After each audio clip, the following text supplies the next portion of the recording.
தற்போது அதிமுக முன்னாள் கொறடா அக்ரி கிருஷ்ணமூர்த்தி செய்தியாளர்களை சந்தித்து வருகிறார். அந்த நேரலை காட்சிகளை தற்போது பார்க்கலாம்.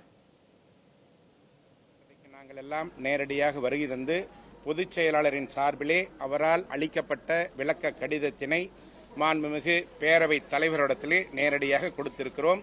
விரைவில் உரிய நடவடிக்கை கட்சி தாவல் தடை சட்டத்தின் அடிப்படையில் நடவடிக்கை எடுப்பதாக உறுதியளித்திருக்கிறார். சபாநாயகர் தரப்பிலிருந்து இந்த நம்ம எஸ்ஐக்கு சுப்பையா அவர்கள் ஒரு விளக்கம் கேட்டிருந்தார்.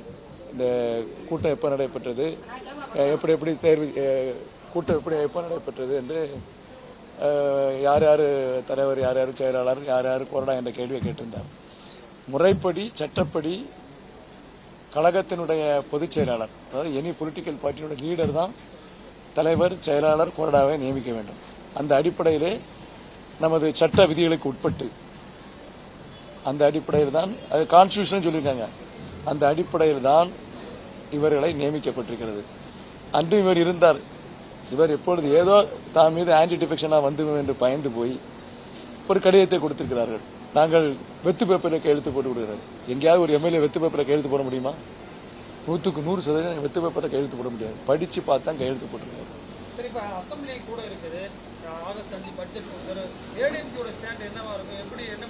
ஏடிஎம்கே பொறுத்தவரை பட்ஜெட்டை பார்த்துட்டு அந்த பட்ஜெட் நிதிநிலை அறிக்கையை பார்த்துக்கிட்டு நிதிநிலை அறிக்கையினுடைய அடிப்படையில் எங்களுடைய பொதுச் செயலாளர் மற்றும் நாங்கள் எல்லாம் அதற்கான விளக்கத்தை கொடுப்போம். முதல்ல பட்ஜெட் வரமுதி பட்ஜெட்டை பற்றி நம்ம பேச முடியாது இல்லையா? அவங்க என்ன பிளானில் இருக்காங்க, என்னென்ன ஸ்கீம் கொண்டாடுறாங்க, லேட்டஸ்டாக அவங்க அனௌன்ஸ் பண்ணுற ஸ்கீம் ஏதாவது வருதா, ஏன்னா பார்த்துக்கிட்டு பட்ஜெட்டை பார்த்துட்டு அதுக்கு தக்கன பயிரளிப்போம்.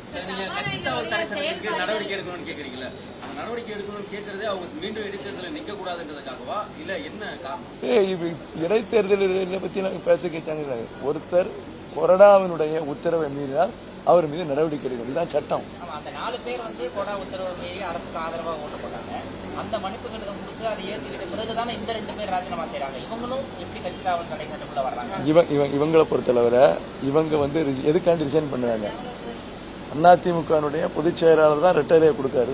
சொந்த விருப்பத்தின் அடிப்படையில் சொந்த என்ன ரீசன்? சொந்த விருப்பம் என்ன ரீசன் மஸ்ட் பி கிவன். என்னென்ன ரீசன் அடிப்படையில் அவங்க ரிசைன் பண்ணாலும் சொல்லணும். நீங்கள் சும்மா நான் எனக்கு விருப்பம் இல்லைன்னா பொதுமக்களை திருப்பி உள்ள விடுவாங்களா? ஒன்று. ரெண்டாவது தரம் இவங்க சொந்த அடிப்படையில் ரிசைன் பண்ணாங்களா? அப்புறம் எதுக்கு லெட்டர் கொடுக்காங்க ஸ்பீக்கர்கிட்ட வெத்து தாள கையெழுத்து போட்டேன்னு? என்ன விளக்கத்தை அதுக்காண்டி வெத்து தாள கையெழுத்து போட்டு கொடுக்க முடியுமா?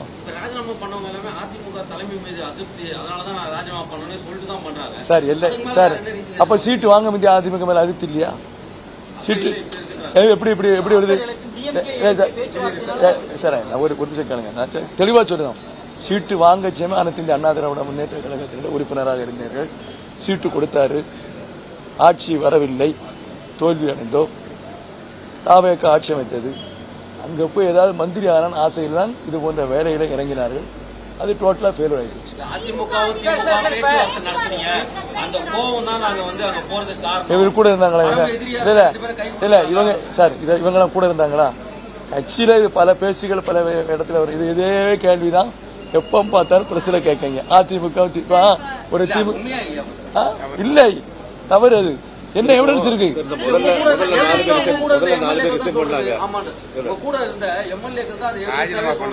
சார் நீங்க ராஜினாமா நீங்க யாரு சொல்லுவா? ராஜினாமா பண்ண மட்டும் தான் சொல்லுவாங்க, வேற யாரும் சொல்லவே இல்லையா?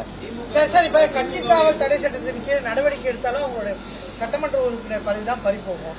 அவங்க ஆல்ரெடி ராஜினாமா பண்ணிட்டாங்க. என்ன நடவடிக்கை எடுக்க வலியுறுத்துறாங்க? ஆன்டி டிஃபெக்ஷன் வந்துருந்தாங்க. அவங்க ஒன்ஸ் ஒரு மெம்பரா இல்லாட்டோட அந்த நடவடிக்கை உட்படுதாங்கல்ல.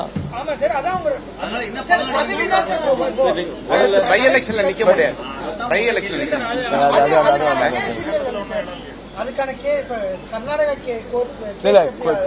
இது இப்படியே போயிட்டு இருந்தாங்கன்னா அதுக்குதான் ஒரு முற்றுப்புள்ளி வைக்கிறாங்க. இந்த மாதிரி ஒரு ஆன்டி டிஃபெக்ஷன் பெட்டிஷன் கொடுக்கும். இதுக்கு ஒரு முற்றுப்புள்ளி வைக்கணும்.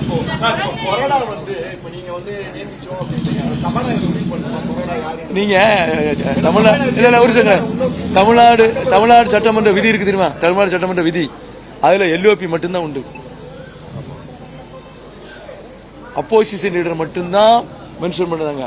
மற்ற கட்சியெல்லாம் 26 மேல் இருந்த ஒரு கட்சியாக இருக்குன்னு வச்சு பண்ணுவாங்க. இது கொறடான்னா வந்து அந்த கட்சி தலைவர் எழுதி கொடுத்ததான். நாளைக்கே கட்சி தலைவர் வேற யாரும் எழுதி கொடுத்து அதை அவங்க அக்செப்ட் பண்ணி தான் தரணும். இது கட்சியினுடைய வரமுறைக்குள்ளே வந்துடுது. ஆகவே ஒரு பொதுச் செயலாளர், ஒரு தலைவர், செயலாளர், பொருளாளர், செக்ரட்டரி, விப்புன்னு எழுதி கொடுத்தா அதுதான். There is no law in the assembly proceedings. Assembly லால கிடையாது. இது கன்வென்ஷன். தெரிஞ்சுட்டீங்களா? அசம்பிளி என்ன இருக்குன்னா, அசம்பிளி ரூல்ஸ்ல என்ன இருக்குன்னா எல்ஓபி மட்டும்தான் ப்ரொவிஷன். எதிர்கட்சி தலைவருக்கு மட்டும்தான் அசம்பிளியில் ப்ரொவிஷன் இருக்கு. இப்போ 234ல எவ்வளோ இருக்கு? ஒரு குறிப்பிட்ட எண் இருக்கு. அந்த எண்ணுக்குள்ள வந்தா அவங்க ஒரு பொலிட்டிக்கல் பார்ட்டி ரெகனைஸ் பண்ணுவாங்க. அந்த எண்ணுக்கு கீழே வந்தாச்சுன்னா குரூப்பா டிசைட் பண்ணுவாங்க. பேச்சுவார்த்தை நடத்தல என்ன ப்ரூஃப் இருக்குன்னு கேக்குறீங்க. பகிரங்கமா திருமாவளவன் கம்யூனிஸ்ட் தலைவர்லாம் பேசுறாங்க. அதுக்கு நீங்க அது அவங்ககிட்ட போய் கேட்கணும். நீங்க எங்கிட்ட கேட்கீங்க சார்? வேலை வந்து இல்லாதவன்னு சொல்றாங்க. அப்படி ஒரு நிமிஷம் கேளுங்க. நீங்க கம்யூனிஸ்டோ திருமாவளவன் இந்த பேச்சுவார்த்தை இருந்தாங்களா? அதுக்கு பதில் சொல்லுங்க. எது வேணாலும் பேசுறேன். இப்போ அந்த கட்சி ஒரு கட்சியில் போய் ஆளுங்கட்சியில் போய் உட்காந்துருக்காங்க. மினிஸ்டர்ஷிப் வாங்கியாச்சு. யாரையும் டேமேஜ் எப்படி பண்ணாங்களோட நிலைமைக்கு வந்துட்டாங்க. மாநில வழக்கு தொடர தயாரா இருக்கீங்களா திருமாவளவன் மீது? உங்களால இப்போ இல்லாதது ஒன்றும் சொல்லியிருக்காங்க. உங்க புகழுக்கு கலங்க அது பொதுச் செயலாளர் முடிவு எடுப்பார். சார், அடுத்து தொடர்ச்சியா இப்போ சிவி சண்முகம் ஆதரவாளர்கள்லாம் இப்போ ராஜினாமா பண்ணிட்டாங்க. இப்போ இதை எப்படி பாக்குறீங்க? இப்போ விழுப்புரத்தை கோட்டையை நாங்க வந்து உடச்சிட்டு இனிமே வந்து எடப்பாடி கோட்டையில இருந்து ஆதரவாளர்கள் பேட்டி கொடுக்குறாங்க. இந்த கட்சி எம்ஜிஆரால் வளர்க்கப்பட்ட கட்சி. இதில் போய் எம்ஜிஆரால் வளர்க்கப்பட்ட கட்சி, எம்ஜிஆர் உருவாக்கின கட்சி, அம்மாவால் மீண்டும் இந்த கட்சி அம்மாவால் நிறுத்தப்பட்ட கட்சி. அதுக்கப்புறம் எடப்பாடியை தான் இவரெல்லாம் ஏற்றுக்கொண்டார்கள். எடப்பாடி ஆட்சி காலத்தில் இவர் அமைச்சராக இருந்தார்கள். புரிஞ்சுட்டீங்களா? எடப்பாடி காலத்திலே அவர்களெல்லாம் அமைச்சராக இருந்தவர்கள் தான். கருத்து வேறுபாடுகள் வரும். புரிஞ்சுட்டீங்களா? கருத்து வேறுபாடு எல்லா கட்சியிலையும் உண்டு, எல்லா இடத்துலையும். இப்போ நீங்கள் அங்கே பார்த்தீங்கன்னா கல்கத்தாவில் பார்த்தா மம்தா பானர்ஜி கட்சியில் கருத்து வேறுபாடு வருது. இந்த கருத்து வேறுபாடுகள் சில நாட்கள் தான் இருக்கும். மனக்கசப்பு இருக்கும். அந்த மனக்கசப்பு எப்போ வேணாலும் மாறலாம், எப்போ வேணாலும் சேரலாம். ஆகவே இன்னைக்கு இப்போ இருக்கக்கூடிய எல்லாருமே போனவங்கலாம் திருப்பி வந்து உட்காந்துருக்காங்க. அம்மா காலத்திலேருந்தே சொல்றேன். புரட்சி தலைவர் காலத்திலேருந்து பார்த்தாச்சுன்னா எடுத்துட்டு போறாங்க, திருப்பி வராங்க, அவங்களுக்கு மந்திரி பதவி கொடுக்காங்க. அம்மா காலத்திலுமே மாண்புமிகு ஸ்பீக்கர் அவர்கள், காளிமுத்தவர்கள் எடுத்துட்டு போன கொடுத்தாங்க. அதனால இது வந்து அந்த ஒரு பங்காளி சண்டை ஒழிய இது ஒரு பெரிய நிரந்தர சண்டை கிடையாது சார். அது அவங்க விருப்பம் சார். நான் என்ன சொல்றேன், இது பங்காளி சண்டை தான். எப்படி வேணாலும் இருக்கலாம். அவங்க மனசு மாறலாம், அவங்களுக்குள்ள ஃப்ரெண்ட்ஷிப் இருக்கும், பொதுச் செயலாளருக்கு அவங்களோட நட்பு இருக்கலாம். இதெல்லாம் நாங்க போய் சொல்ல முடியுமா? அது பொதுச் செயலாளர் டிசைட் பண்ணுவாரு. இது வந்து எல்லா கட்சியிலும் எல்லா இயக்கத்திலும் நடக்கக்கூடியதுதான். இப்ப நீங்க வந்து தாவக்கா எடுத்துக்கிடுங்க உதாரணத்துக்கு. இப்ப தாவக்கா கூட இல்ல